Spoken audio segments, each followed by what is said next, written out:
Dito na po tayo malapit sa ating pong school. Ayan po yung binabaan natin na train station. Ayan, kailangan natin umattend ng 2 araw. Lamig. Itong banda ng school natin.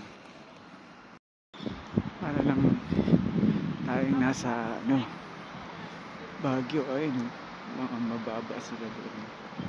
Sa ito pataas, pabundok. Lamig sobra.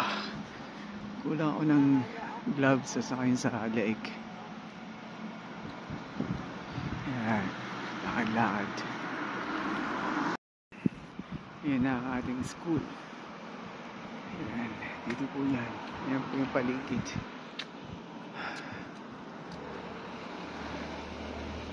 Yan ang ating school. Schule, Berufsbilder Schule. So yan, napapasok. Okay.